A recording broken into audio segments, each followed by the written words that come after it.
Okay, I had this like experience a few weeks ago, where I sat with some psilocybin at night, and it was a really the most ego confronting experience I've ever had. It was like I was asking myself these questions like, what do you think you're so good at? What do you think you're doing that's so smart that is helping us? And it was like making my ego just like sit down in front of me and like it would just try to wiggle away. And it had no good answer to these questions. Like it had no wisdom from all of its doing and hustling and bustling to Yeah. like share with me. And ultimately it felt like what kind of was like the breaking point was like the ego had to accept that it's not all about me. Yeah. And I was like, whoa, and I was like, what is it all about then? Then what is it all about? And it was like kind of like this disorienting, funny, and unsettling like realization and the clarity.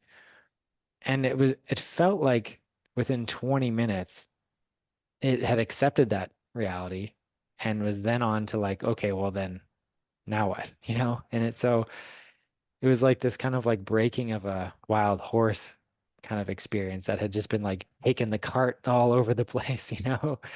And it was really interesting and just to like have that experience of one like this kind of like chokehold and this deep belief of it's all about me. I am the center of this universe. And then how quickly it was also able to adapt to this new paradigm in a way. And and ultimately like it felt like my ego was like put back to like kindergarten or like it was like a white belt and it was like all you do anytime you start to like get restless and wild is just and just like sit there and and it was like after 8, 10 years of like all of this work, that's all I do now. That's all I'm allowed to do. It was so funny, but it's been helpful because it's like that just brings that sort of awareness back to the body and the heart. And, within 5 to 10 ohms, I find like there's no desire, there's no judgment. I am perfectly okay. I feel perfectly safe. And it's like the ohm leads back to the breath, and the breath I find is like this connection to, the breath and our pulse of our heart is like our human connection to that universal aliveness. Mm, yeah. Yeah. And a very nice anchor to the present moment. hmm But Yeah. yeah, it was just kind of like funny and shocking to have that experience, and that sort of like belief. I had never thought it's all about me. And then as soon as it was like presented, it was just like, that's how my whole life has been operating, and that's normal and natural as children, but so many of us are not coached or trained or led into, this non-dual understanding, which ultimately is what opens up that perspective so much wider. Like you said, you're saying how important that perspective is, because without that knowing or understanding or even like awareness of that idea, we will live as if it is all about us. Yeah. And if we've got trauma, then we'll feel like we're screwed if there's not a wider perspective. Yeah. It's, oh, well, great. So what happened to me? That is me, that defines me. I'm a separate person in this world trying to make it and heal my Mhm. trauma. And that trauma ego that I mentioned before when we were speaking, that trauma ego can keep us stuck. And that's where I added this non duality piece is Mhm. to, can't I heal this trauma and transcend my trauma identity?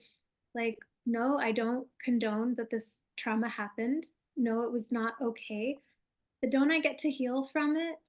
Why should it Mhm. define me?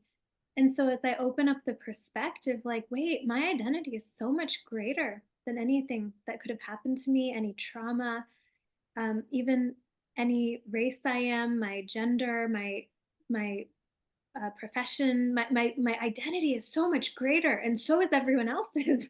Like we are Mhm. infinite consciousness. Like that's amazing. And when we identify with the highest identity possible, we no longer create suffering for ourselves that comes from identifying with a smaller identity Hmm. than who we are.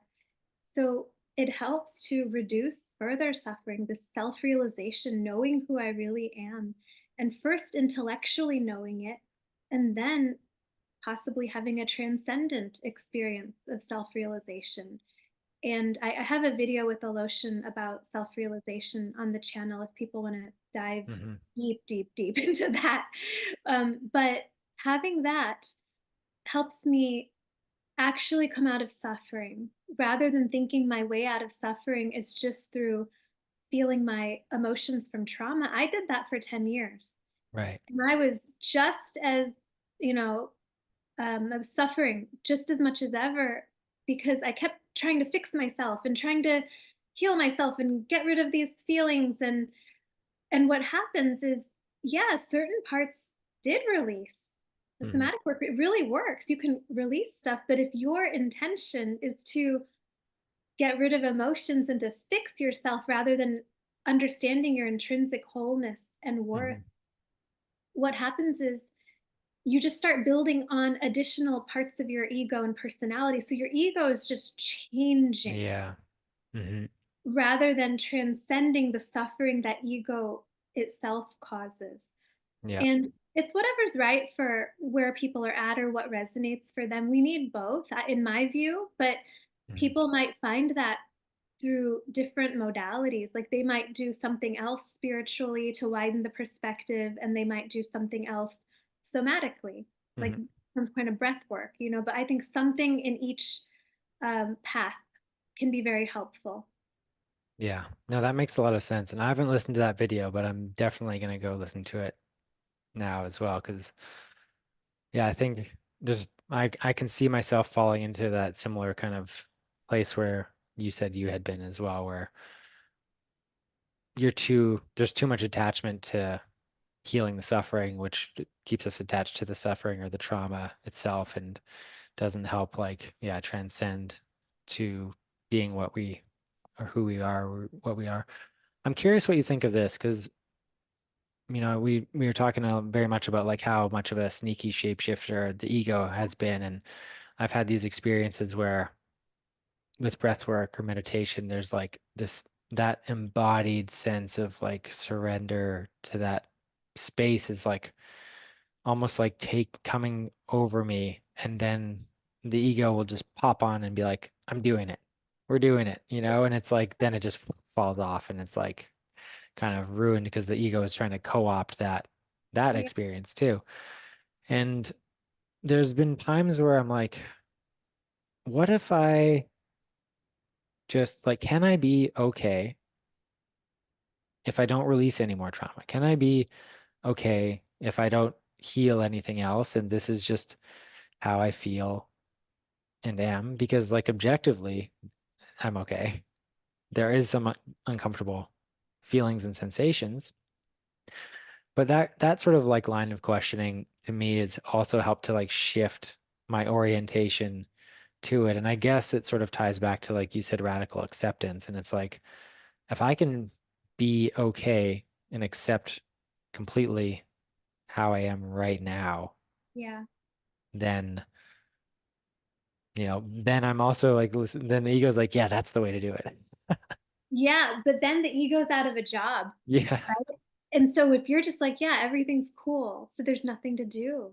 Yeah. And then instantly you can access that play. I mean, maybe not instantly for everyone, Hmm. sometimes some cultivation or something needs to be Hmm. released. But for a lot of people, the moment you really stop doing from ego, you're like, whoa, like a feeling of awe, or when you were a child and Hmm. everything was so bright and vivid. It could even be going into the non-dual state where things are just shapes and colors rather than words that we Hmm. project onto reality. You just kind of go into that state of consciousness that comes prior to the mind and ego identification. Right. And then you're good. You don't have any. desires your good until the next trigger, basically. So, Yeah. so that's like a state of self-realization. I'm seeing who I am, I'm just being myself. And then the next trigger happens in life, and then it kicks up our emotions, which kick up our thoughts and our identity around these conceptual thoughts. It kicks up that part of our ego Hmm. that's related to that trigger. And you want to catch that and observe that, and then trace it back to the feeling, feel through that feeling that's wanting to be felt through, and observe the ego and don't fall for it, that that's Hmm. who you are. That's why we have to always remember who we are Yeah. intellectually. Okay, yeah, I'm the infinite consciousness. I can't be this ego. Why? Because I'm aware of these thoughts of this ego. And if I'm aware of it, I can't be the thoughts. I can never be the thing that I'm aware of. I can never be the object of my awareness. I have to be the one who is watching. So Hmm. you logically like prove it to yourself in direct experience. You don't convince yourself conceptually. You prove it to yourself and yeah, that can't be me. Who is this Yeah. thought that's saying the word I, but it's not me? That's a little creepy if you ask me. Ego is an imposter saying I, so we think it's us, but it's not Yeah. us.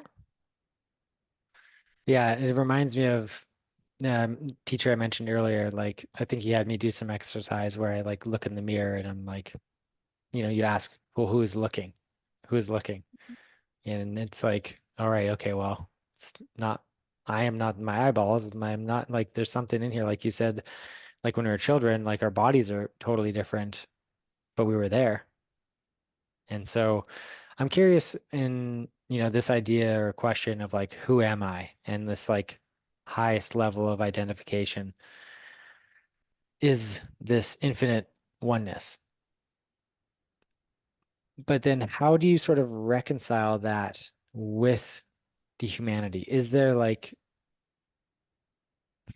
I guess it's like a tough question to ask, I think, because it's like it's right on that edge of because the infinite oneness is like hard to even speak about. I guess like when in Taoism, it's like the Tao that you talk about is not the Tao. Yeah. And so I'm curious, like, is there like a just a like a intersection of like your humanness with that infinite oneness where like the mind is making that discernment? And like, how would you describe yourself? Because I think when I am like, who am I? It when it gets to that point, it's more like, what am I rather than a who am I? You can say, what am I too? Sometimes I like that pointer better because it's a little bit fresher for me. It's Mhm. not used as much. Mm. Um, so I'll give an answer and then you tell me if I'm answering what you've asked Okay, me. yeah, I'll try to kind of a weird refresh. question. Yeah, no, no, it's a great question. It's great. So we want to first be aware that we're not going to experience the absolute, this infinite consciousness, independent of form on this planet of material form. You're not going to see it independently because it's encompassing all of it.